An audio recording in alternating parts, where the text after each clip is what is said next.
Well, I finally decided to buy this gun, and there haven't been many videos available on it, so I thought I would make one.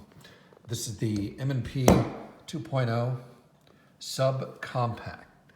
Now, some people have referred to it as the 9C 2.0 or various variations of that.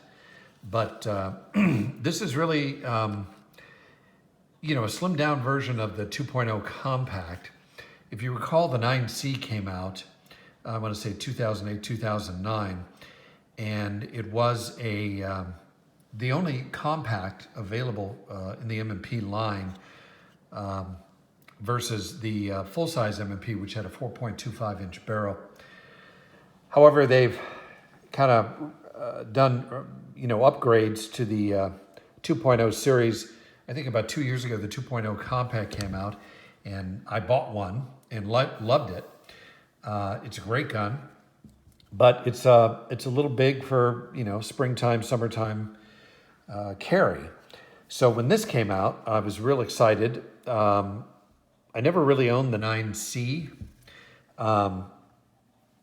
because I never got around to it. In fact, my first Smith & Wesson that I bought was the 2.0 version that is the 2.0 compact. The thing about this gun, a few things about it. First of all, it's smaller than, actually it's a little bit larger than a Glock 26, and it's a little bit smaller than a VP9 SK by H&K. The gun comes with 2 magazines, this one with the pinky extension, and then you get a flush fitting magazine. Both hold 12 rounds. The 2.0 also, and this is true of whether you get the 3.6 compact or the 4-inch compact, come with these interchangeable back straps. And here in the box, and yeah, the box is kind of cheap, but I think what really counts is what's inside of it and the gun. But anyway, it comes with the 4 different grip modules that you can put in there. There's a small, medium, large, and large. And then it comes with these magazine grip extenders, I guess they're called, I'm not sure. But you can put them on the 15 round, and you got one for the 17 round mag, which will fit in here. So you basically can make, increase your capacity by, actually that's backwards. But like, for example, if you wanted to carry with a 15 round magazine, or you have the M&P 2.0 compact, these magazines fit, and the grip extender allows you to get 15 rounds in the gun and a flush fit, which is actually kind of cool. But I think I'm probably going to use that as a sort of a spare magazine situation, and not the main way that I carry it. The main way that I've been carrying it, and I've had this gun for about a week now, is basically with the grip the 12 round with the peaking extension on the magazine. Although one thing I will say, and I've noticed this, the magazine springs in here are really tight. And when I put 12 rounds in it, I have a hard time really getting the magazine to fully seat. But anyway, that does go in there. I did get it to work earlier. But you also get the flush fitting magazine, which is really also holds 12 rounds, and that's kind of cool. The thing that works for me about this gun, there's a lot of smaller, like the SIG 365, your Glock 43, and Walther PPS.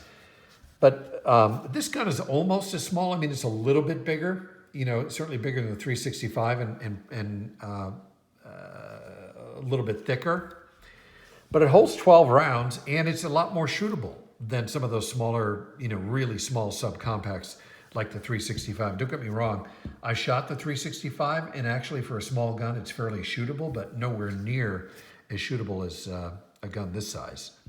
I think the other thing too that I really like about it is, you get the Smith & Wesson reliability. It's it's actually smaller down here in the grip than the shield, and a little longer than the shield in terms of the slide in the barrel, and a little bit thicker. But in terms of the length of the grip, it's actually a little smaller, slightly smaller than the shield. So, I mean, it really works, I think, as a concealed carry gun. And especially if you're like me and you don't like those real thin, barely an inch thick guns, this is a great option. But I will tell you again, the magazine springs in here are really tight. Now, I have put about 150 rounds through the gun, and thus far I haven't had any issues. But this is the first time that I've actually put 12 rounds in the magazine and tried to seat it. But I was able to do it before, but it's really tight. So I think after these loosen up a little bit, I shouldn't have any problems. I also want to get some more spare magazines, even though I can use the 15 rounder. Because I like the 12 rounders and I want to have a separate one, one for carrying, and then one for being able to change out at the range. I can shoot it with this, the one with the the flat base plate. It fits my hand. It just barely fits my hand. Now, your mileage may vary, but it works. It's just that I get a little bit more control.